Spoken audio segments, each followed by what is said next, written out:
আমাদের নারায়ণপুর এলাকায় দরিদ্র এলাকা আমাদের দেখেন গরু এপার থেকে ওপারে ঘাস খায়, ঘাস খাওয়া শেষ হলে এপার থেকে এপার আসে। একটি ব্রিজ না থাকাতে আমাদের এরকম দুর্ঘটনা আমাদের কাটতে হয় ভাই। কুড়িগ্রামের নাগেশ্বরী উপজেলার যুবক তাইজুল ইসলাম সামাজিক যোগাযোগ মাধ্যমে যিনি ইতিমধ্যে তাজু ভাই নামে ব্যাপক পরিচিতি পেয়েছেন। তার কর্মকাণ্ড ব্যঙ্গাত্মক সমালোচনার পাশাপাশি প্রশংসা পাচ্ছে নেটিজেনদের কাছে।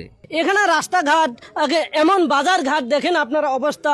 আমি একজন ভদ্র মানুষ, আমার পায়ের নিচে পর্যন্ত কাদা মাটি, এমন অবস্থা খারাপ, বেহাল অবস্থা আমাদের রাস্তাঘাট। চরাঞ্চলের দীর্ঘদিনের নানাবিধ সমস্যা তুলে ধরে কন্টেন্ট তৈরি করেন তাজুল ইসলাম। আমি অনেক গরিব অসহায় লোক, আমি অনেক না বলতে নেই। আমি অনেক কাজ করি ঢাকায়, রড মিস্ত্রি কনস্ট্রাকশনে কাজ করি। আমি অনেক কষ্ট থাকে, বাড়িতে ফোন দেয়, অমুক সমস্যা আমার, না বলতে নাই আমার সমস্যা। আমার এটা মাথায় ঢুকলো, এরকম টেনশনে থাকি না, কিছু ভিডিও বানায় ধরে আমি আনন্দ থাকি কি আমার এলাকা নিয়ে কিছু ভিডিও বানায় আমি উপজেলা এসপি টিওনোকে আমি যখন সামনে যেতে পারি, আমার বাড়ি নিয়ে কিছু কথা বলতে পারি। আমার যেটু বাড়ি চালা বলতেও নাই, এরকম আমি দরিদ্র এক ছেলে, অনেক কষ্ট নাই বলতে নাই, কিছু কিছু কষ্ট আমি এখন না বলতেও পারি। এখন আজকে ঈদ উপলক্ষে আজকে ভিডিও না বানাইতে থাকতে পারলাম না। আমার বাড়ির পাশাপাশি বাংলাদেশ আর ভারত সীমান্ত এলাকা, এখানে ভিডিও না বানায় আমি থাকতে পারলাম না। আসলে অসাধারণ।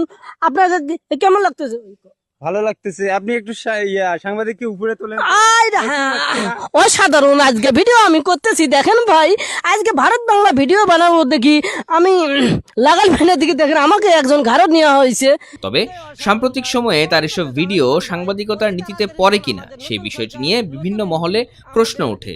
তাইজুলের দাবি তিনি সাংবাদিক নন, তাকে যেন সাংবাদিক হিসেবে উপস্থাপন না করা হয় সেই অনুরোধ জানিয়েছেন তিনি। আমাকে কেউ, আমি যে ভিডিওগুলো ছাড়ি, লাইক দেবেন ভালো কথা, কিন্তু কমেন্টে কেউ লিখবেন না আমি তাজু ভাই এখন ভাইরাল সাংবাদিক হিসেবে অথবা তার এলাকায় পরিচিত সাংবাদিক হিসেবে আমাকে কেউ পরিচিত করবে না। কেন? আমি শিক্ষিত না, অত উচ্চ লেভেলে আমি কথা বলতে পারবো না, তাহলে আমি ওখানে যাব কেন? আমি আমার চরে, বাংলাদেশে যেটুকু চর অঞ্চল আছে এখানে সাংবাদিক আসে না, এই কারণে একটু ধরুন আমার ভিডিও দেখে ধরুন ভাঙাচুরা নতুন সরকার, নতুন এমপি ধরুন এগুলা গ্রহণ করে, এই কারণে আমি পাশাপাশি ভিডিও বানাই।